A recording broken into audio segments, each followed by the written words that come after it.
The sound of gunfire still echoed in Seojin Mong's mind as he stood in his daughter's doorway, watching her rock back and forth in the corner of her bedroom. 6-year-old Arin hadn't spoken since the attack on their mansion 3 months ago. She flinched at every sound, screamed at every touch, and had retreated so far into herself that even the most renowned specialists in Los Angeles had given up. Mr. Mong, the latest therapist had said just hours earlier, packing her briefcase with obvious relief, perhaps it's time to consider residential care. Your daughter's trauma response is beyond what we can treat in a home environment. The Willowbrook Institute specializes in cases like hers. Residential care. The words felt like a death sentence. Seojin had built an empire through violence and fear, commanded respect from the most dangerous men in the city, but he couldn't reach his own child. The little girl who used to run into his arms now cowered when he entered a room, her dark eyes wide with terror that cut him deeper than any blade. That's when he heard it, soft piano music drifting from the music room, a melody he hadn't heard in 3 years, not since his wife died. His breath caught as he recognized the lullaby that used to put Arin to sleep every night, the same song that had once filled their home with warmth and love. He moved down the hallway like a man in a trance, his heart hammering against his ribs. When he pushed open the door, the sight that greeted him shattered every wall he'd built around his heart. Naomi Ellis, the quiet black maid he'd hired just weeks ago, sat at the grand piano with gentle fingers dancing across the keys. And there, pressed against her side with her head resting on Naomi's arm, was Arin, calm, peaceful, humming softly along with the melody. For the first time in months, his daughter wasn't afraid. Welcome to Korean Mafia lovers. Hello everyone. Please let us know where you're watching from and subscribe to the channel. Your support is essential for us to continue bringing you these stories. The Mong mansion had been a fortress of silence for 3 months, ever since the night everything changed.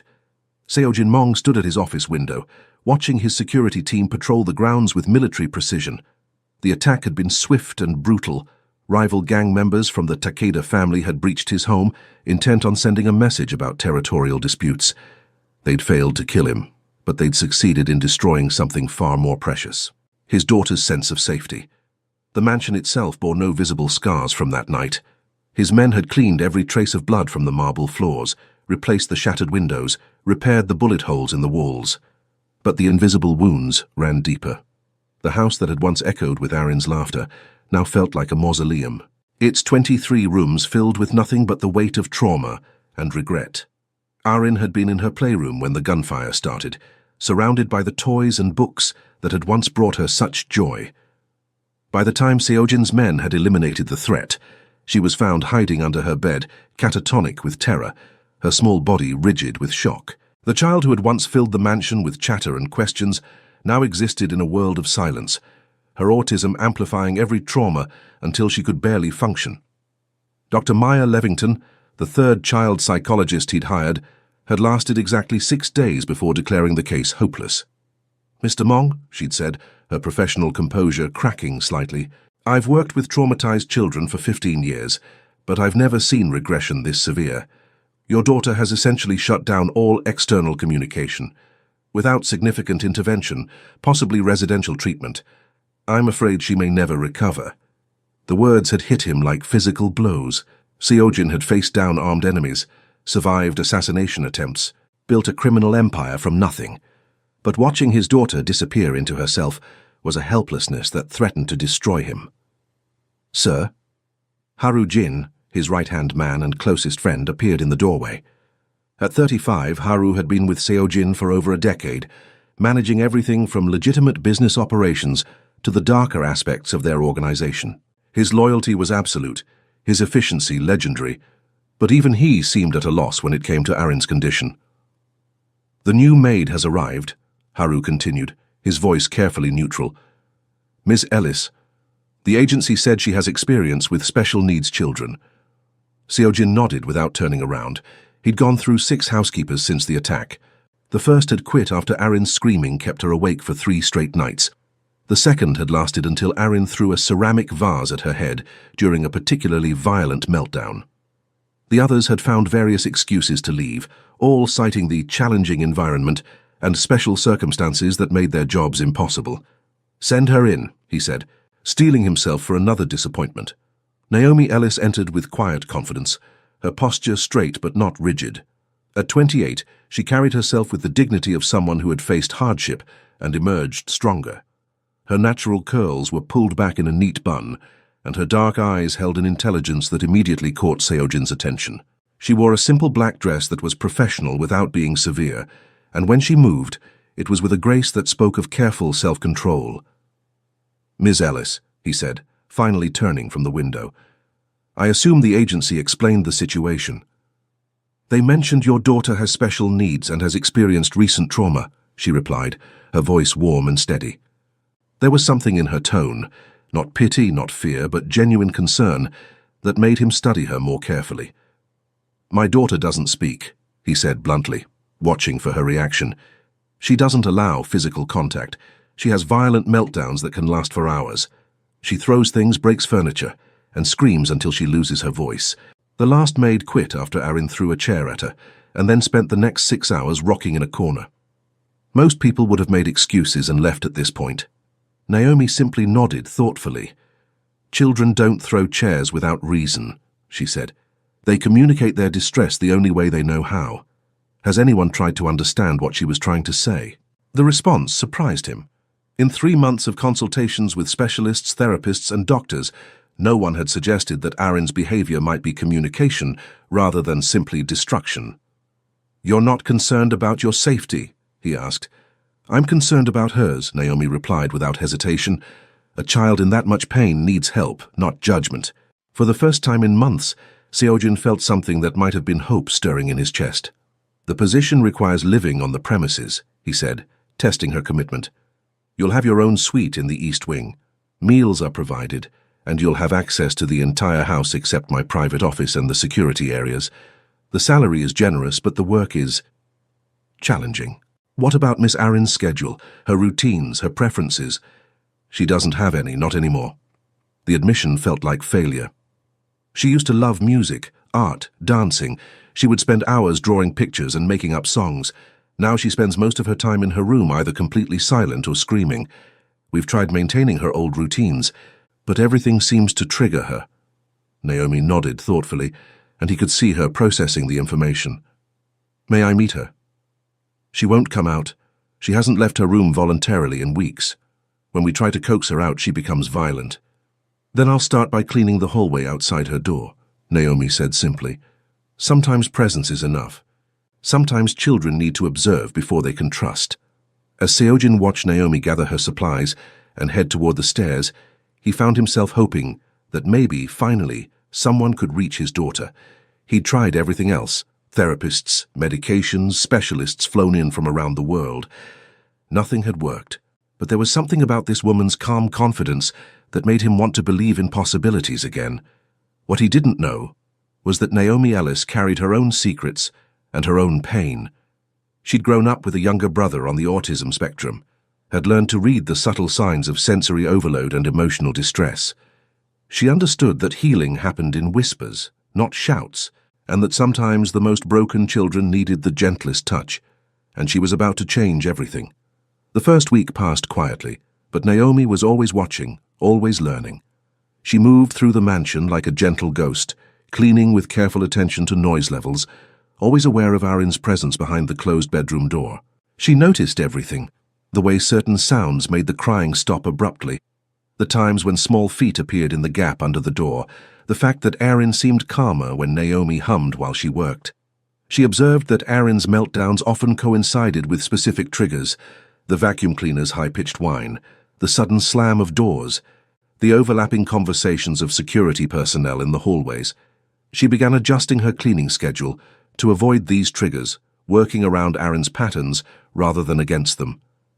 Mrs. Darlene Porter, the elderly head housekeeper who had worked for the Mong family for over a decade, watched Naomi's methods with growing amazement. "In 40 years of domestic work," she told Naomi one afternoon, "I've never seen anyone pay such attention to a child's needs. Most people just want them to behave." "Behavior is communication," Naomi replied, carefully dusting the antique vases in the main hallway. "If we listen carefully enough, children tell us exactly what they need." On the 8th day, Naomi made a discovery that would alter the course of all their lives. She was cleaning the music room, a beautiful space dominated by a concert grand piano that looked like it hadn't been touched in years. Dust motes danced in the afternoon sunlight streaming through tall windows as she carefully polished the piano's ebony surface. The room felt sacred somehow, filled with the ghosts of melodies and the memory of happier times. Without thinking, she pressed a single key. The note rang out, pure and clear, cutting through the mansion's perpetual silence like a prayer. From somewhere in the house came the sound of running feet and then silence. Naomi's heart raced as she realized what had happened. Aaron had heard the music and had come to investigate. Slowly, carefully, she pressed another key, then another, building a simple melody. The footsteps returned, closer this time, stopping just outside the music room door. She continued playing, a gentle lullaby her grandmother had taught her years ago when her brother Marcus was having his worst days. The melody was simple but soothing, designed to calm rather than stimulate. Minutes passed in perfect stillness. Then, so quietly she almost missed it, she heard the softest humming from the hallway. Aaron was listening. More than that, she was participating. Over the following days, the breakthrough came in increments so small they were almost invisible. Each afternoon, Naomi would clean the music room and play a few notes on the piano. Each day, Aaron would venture a little closer to the doorway. By the end of the second week, the little girl was sitting in the hallway just outside the room, her back pressed against the wall, humming along with whatever melody Naomi chose. Naomi was careful never to acknowledge Aaron's presence directly, understanding instinctively that the child needed to feel in control of the interaction.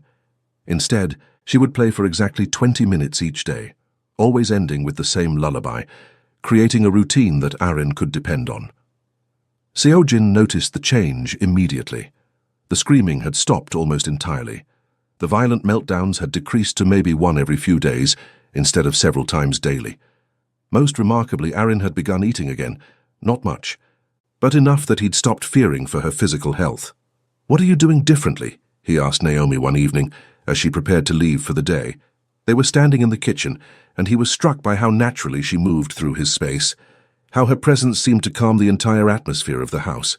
She was preparing Aaron's dinner, simple foods that wouldn't overwhelm sensitive taste buds, and he found himself watching the careful way she arranged everything on the plate.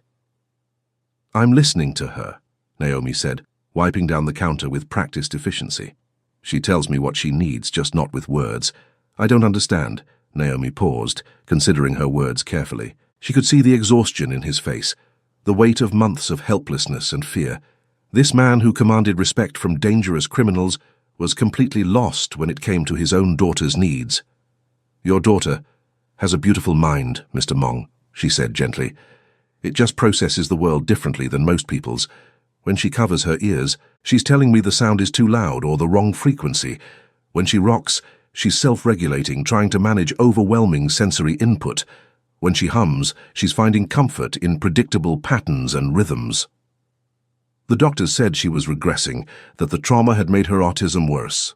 "The doctors see symptoms," Naomi interrupted softly.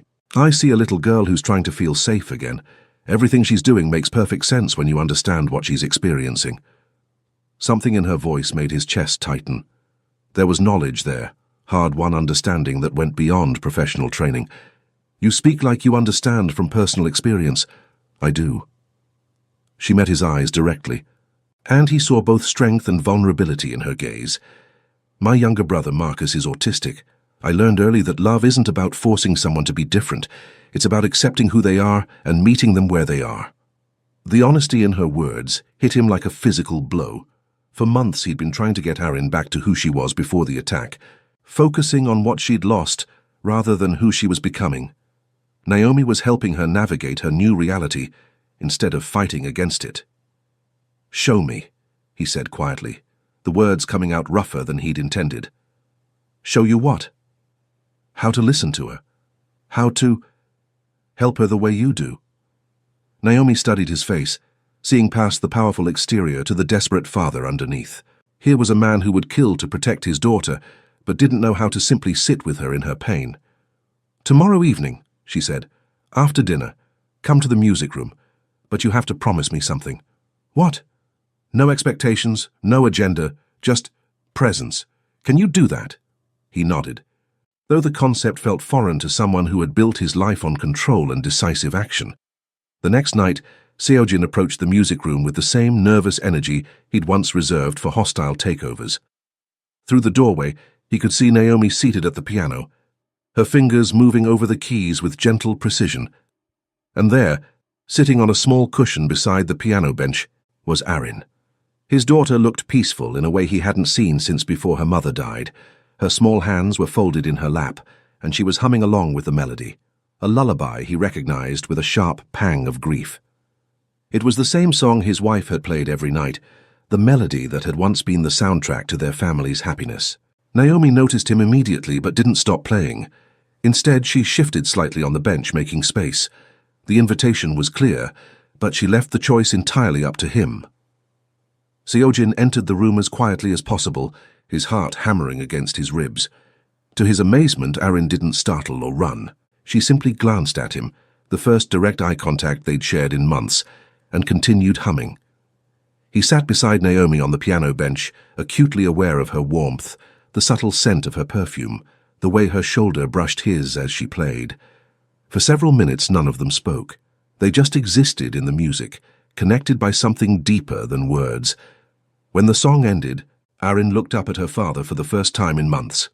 "Iyama's song," she whispered, her voice rusty from disuse but clear. Seojin's breath caught in his throat. "Yes, baby. Iyama's song." "Naomi plays it better," Arin said matter-of-factly, then climbed onto Naomi's lap with the casual trust of a child who felt completely safe. Watching his daughter curl up against this woman who had appeared in their lives like an answered prayer, Seojin felt something shift in his chest. It wasn't just gratitude, though. That was part of it. It was something deeper, more dangerous, more real than anything he'd ever experienced. It was the beginning of love. "How did you know that song?" he asked Naomi quietly, his voice thick with emotion. "I found the sheet music in the piano bench," she replied, her arms gentle around Arin. "I thought it might be familiar to her. Music often holds memories more strongly than anything else, especially for children on the spectrum. My wife played it every night," he said, the words coming out in a rush. "From the time Arin was born until she got sick. And then the music stopped, and I never thought to—" He couldn't finish the sentence, overwhelmed by the realization of how much his daughter had lost. "Until she got sick," Arin finished for him, her voice small but clear. And then the music stopped, and everything got quiet and scary. The simple statement broke something open in Seojin's chest. He'd been so focused on his own grief, on protecting Arin from the world's dangers, that he'd never considered how the absence of music had affected his daughter. Music had been her mother's language of love, and when it disappeared, Arin had lost more than just melodies. She'd lost a crucial form of communication and comfort. "Would you like me to teach you?" Naomi asked softly, looking between father and daughter. "So you can play for her, so the music can come back to your house." The offer was so unexpected, so generous, that for a moment he couldn't speak. "I don't know how to play piano. I've never. My hands aren't made for gentle things." Naomi looked at his hands, strong, scarred from years of violence, marked with small tattoos that told stories he'd never shared with anyone. "I can teach you," she said simply. "If you want to learn, music isn't about having perfect hands, it's about having an open heart." Looking at his daughter, peaceful and content in Naomi's arms, Seojin realized he would learn anything, do anything, to keep this moment alive. "Yes," he said, "please, teach me." The piano lessons began the following week, and Seojin discovered that learning music required a kind of vulnerability he'd never experienced. His hands, so skilled at violence and control, fumbled over the keys like a child's, but Naomi was endlessly patient, guiding his fingers with gentle touches that sent electricity racing through his veins. "Feel the rhythm first," she would say, placing her hand over his to demonstrate the proper pressure and timing. "Music is about connection, not perfection. Your daughter doesn't need you to be a concert pianist. She just needs you to try." Arin became their enthusiastic audience, clapping when her father managed a simple melody and offering encouragement in her soft, careful voice. She'd begun speaking more each day, though still primarily to Naomi. With Seojin she was cautious but no longer afraid, and he treasured every word she offered him. "Appa is getting better," she announced one evening after he'd successfully played through a simple children's song without making a mistake. "He's a very good student," Naomi agreed, and the pride in her voice made Seojin's chest warm, with something he'd almost forgotten how to feel. These evening sessions became the highlight of his days. After years of living in a world of violence and betrayal, the music room felt like sanctuary. Here, he could be just a father learning to connect with his daughter, guided by a woman whose presence had become as essential as breathing. But their peaceful routine was shattered on a Tuesday night in November. Seojin was working late in his office, reviewing reports from his legitimate businesses, the restaurants and import companies that served as fronts for his less legal enterprises, when Haru burst in without knocking. "Sir, we have a problem," Haru said, his usual calm completely shattered. "Detective Mendoza is here with a warrant and a full SWAT team." Seojin's blood ran cold. Ray Mendoza was one of the few honest cops in the LAPD, which made him infinitely more dangerous than the corrupt ones Seojin usually dealt with. "What kind of warrant?" "Search warrant for the entire property. Someone tipped them off about the weapons cache in the east basement." Haru's face was grim. "They know about the money laundering operation too. This isn't a fishing expedition. They have specific information." The east basement was directly below Naomi and Aaron's rooms. If the police found the weapons, there would be arrests, trials, media attention. Everything he'd worked to keep away from his daughter would come crashing down around them. "Get Naomi and Aaron out of the house," he ordered, already reaching for his phone to call his lawyer. "Take them to the safe house in Malibu, now." "Sir, there's no time." The front door exploded inward as SWAT officers flooded the mansion, their tactical gear and weapons turning his home into a war zone. Seojin heard shouting, heavy footsteps, and then the sound that made his heart stop completely, Aaron screaming. He ran toward the sound, Haru close behind, finding chaos in the main hallway. Officers were everywhere, their tactical gear and weapons creating a sensory nightmare for a child with autism. And in the middle of it all, Aaron was having a complete meltdown, her screams echoing off the walls as she rocked violently on the floor, her hands pressed over her ears. "Don't touch her." Naomi was shouting at an officer who was trying to approach the child. "She's autistic. You're making it worse. The noise, the lights. You're overwhelming her system." "Ma'am, step away from the child," the officer commanded, his hand moving to his weapon. "I'm not leaving her." Naomi dropped to her knees beside Aaron, not touching but creating a barrier with her body. She began humming, the same lullaby she played every night, trying to cut through the chaos with familiar sound. Seojin pushed through the crowd of officers, his hands raised to show he wasn't armed. "That's my daughter," he said, his voice carrying the authority that had once commanded a criminal empire. "Please let me help her." "Seojin Mong, you're under arrest," Detective Mendoza announced, stepping forward with handcuffs gleaming in the harsh tactical lighting. "Appa!" Aaron's scream was heartbreaking, raw with terror and confusion. She tried to run to him but stumbled, overwhelmed by the sensory assault of lights, sounds, and strangers. "It's okay, baby," Seojin called to her, even as the handcuffs clicked around his wrists. "Naomi will take care of you. I'll come back to you. I promise." "No!" Aaron sobbed, her small body shaking with the force of her distress. "Don't take Appa. Don't take him away." The sound of his daughter's anguish was worse than any physical torture Seojin had ever endured. As the officers led him away, his last image was of Naomi gathering Aaron into her arms, whispering comfort while his daughter's world collapsed around her once again. In the holding cell hours later, Seojin stared at the concrete walls and realized that everything he'd built, everything he'd fought for, meant nothing if he couldn't protect the two people who mattered most. He had to find a way back to them. He had to find a way to make this right. The arrest made headlines across Los Angeles within hours. Korean Mafia boss taken down in dramatic raid. The photos showed Seojin in handcuffs, his mansion surrounded by police cars, and speculation about his criminal empire filled every news channel and social media platform. The story had everything the media loved: violence, money, power, and the fall of a man who had seemed untouchable. But the media attention was nothing compared to the devastation at home. Aaron had regressed completely, retreating even further than she had after the original attack.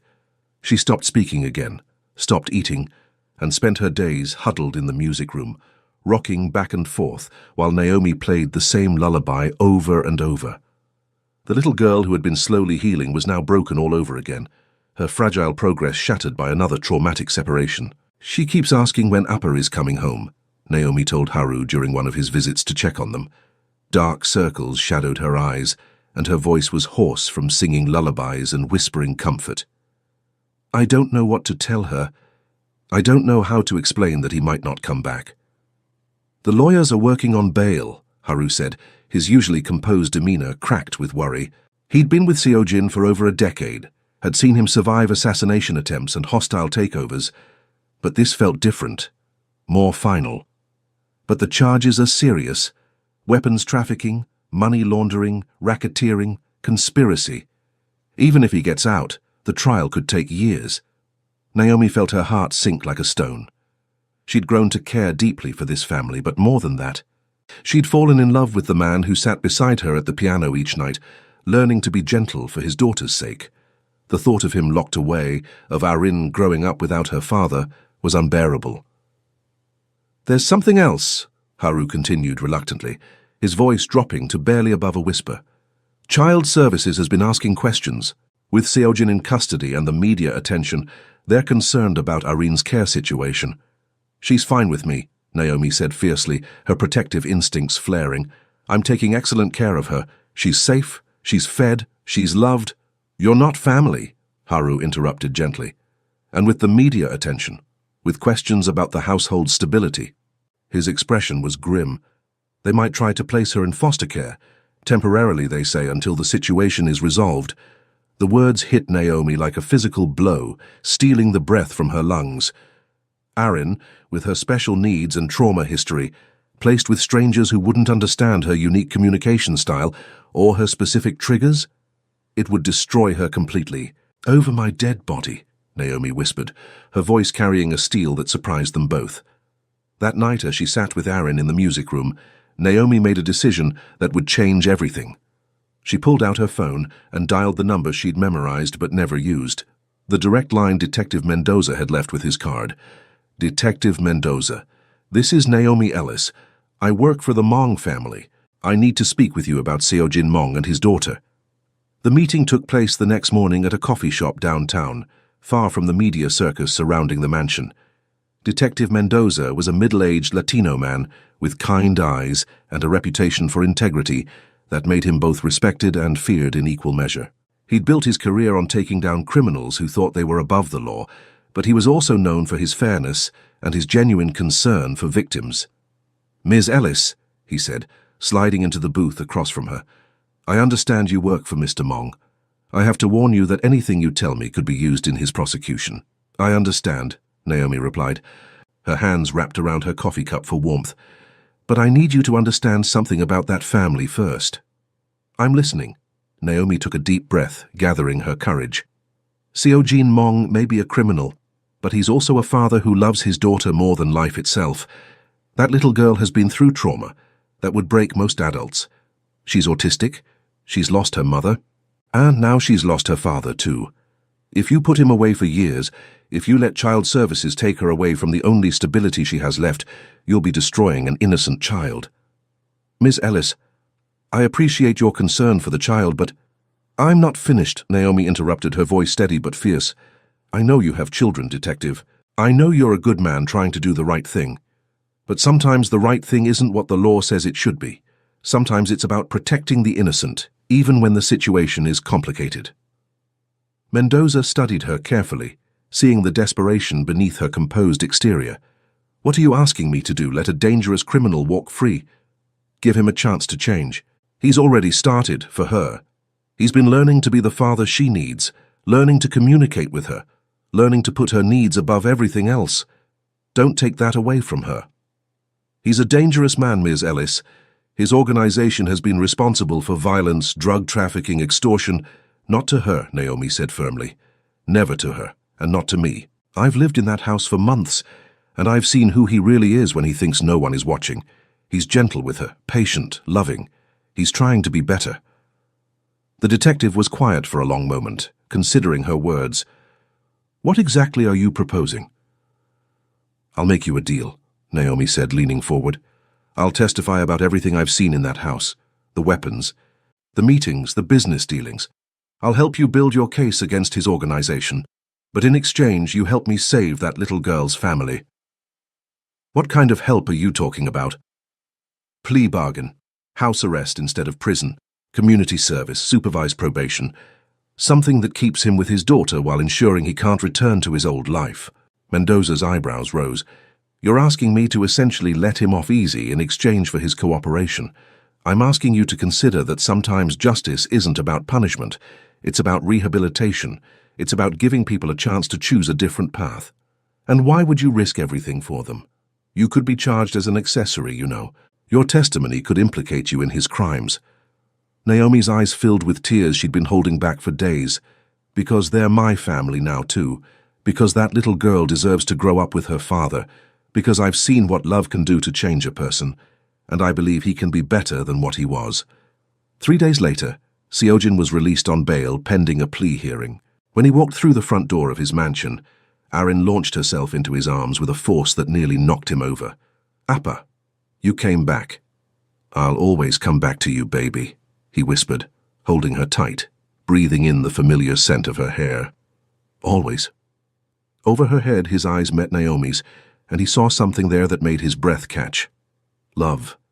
Not just for Arin, but for him. Real, deep, unconditional love that he'd never thought he deserved. "Thank you," he said quietly, the words carrying the weight of everything he couldn't say in front of his daughter. "Don't thank me yet," she replied, her expression serious. "We need to talk."